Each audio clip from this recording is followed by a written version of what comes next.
Well, welcome to another quiz prep video, Constitutional Convention 1787.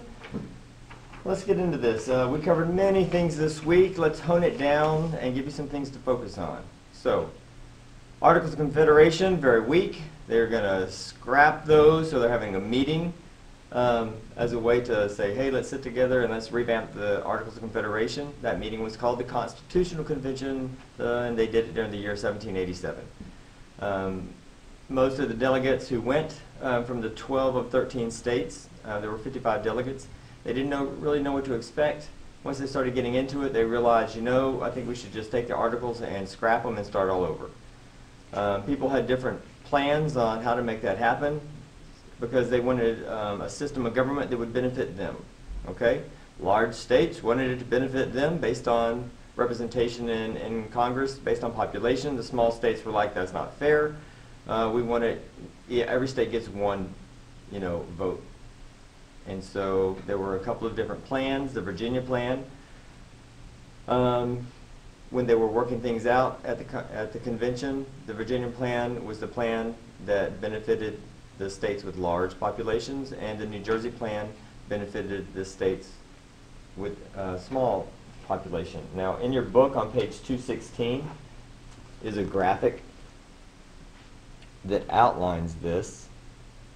Okay, so the blue section talks about the Virginia plan, the green section talks about the New Jersey plan, and then they had to resolve this issue between the groups, and you can see the Great Compromise was the solution.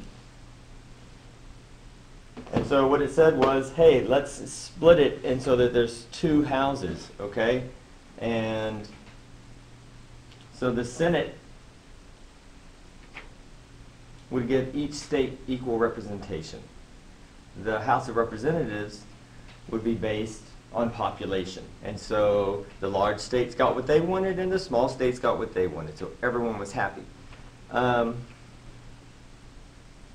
through this process, they did, some people came back who'd been really present. George Washington was a big deal in the past. He came out of retirement that he was going to lead he was going to be the leader of the convention. Not everyone was represented, Women, Native Americans, African Americans were not represented. The men who were there at the time, who were considered our founding fathers, did not consider those three groups citizens, and they weren't invited. Now, there were some very important people, but not all of them could attend. As we learned about in one of the warm-ups, some were away at their international posts. So Thomas Jefferson, John Adams, not even present, okay, at the beginning of the Constitution. What you'll need to be able to tell me is, in detail, describe the Virginia plan, describe the New Jersey plan, describe the Great Compromise. Now, in addition to that, there was another issue about if representation is going to be based on population, then the southern states did have a lot of people who were slaves, and how were those people going to be counted or not counted relative to representation in government? And so they debated, and of course the states that had slaves wanted one thing, the states that didn't have wanted something completely different. They did come to a compromise called the 3/5 compromise, which meant that every person who was a slave, for representation in government purposes, would count as 3/5 of other citizens. All right, so they weren't counted fully for citizenship in government, but they would count toward representation because they were people. They also counted relative to taxes as 3/5 of a person. Let's see. Now,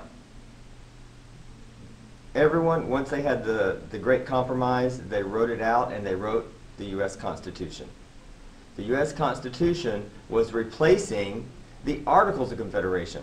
Articles of Confederation, wad them up, throw them in the trash, and they rewrote a brand new document, okay, and it's the U.S. Constitution.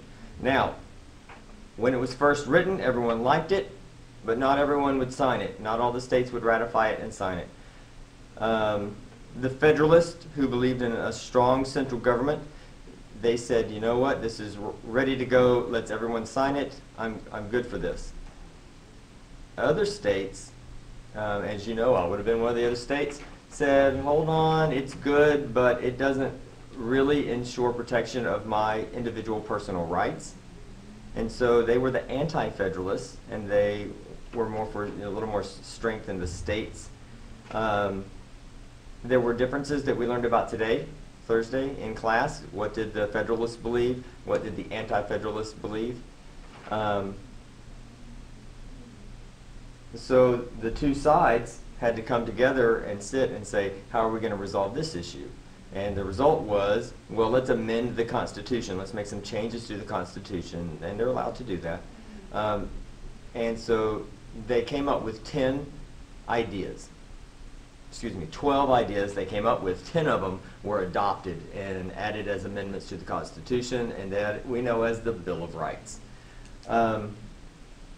After the Bill of Rights, with it included, then many of the states who were anti-federalist agreed to sign and ratify the document into law. Now, they only needed 9 states to do that. All right, so once 9 of the 13 states had signed on, then it was law. Now, in the book, that on the first graphic that I showed you is on page 216 about the plans. On page 219, in a very clear way, it compares the Federalists and Anti-Federalists. And so you see in blue the Federalists, Anti-Federalists in green. Okay, so you can study that graphic so you know the difference and similarities between them. Now, there was a gentleman who was very important. He was also in one of the warm-ups, James Madison. Now, James Madison, he took a lot of notes during the Constitution. He read a lot of books in preparation for the Constitution.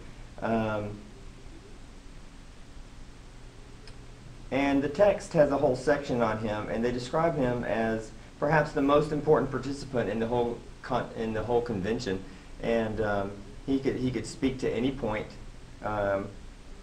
in the debate on any topic, and they named him the father of the Constitution. So the Constitution, once was all said and done, it was drafted and accepted in June of 1788. June of 1788. So those are the topics that you'll need to be versed on. There are other things that we talked about in class that you should study.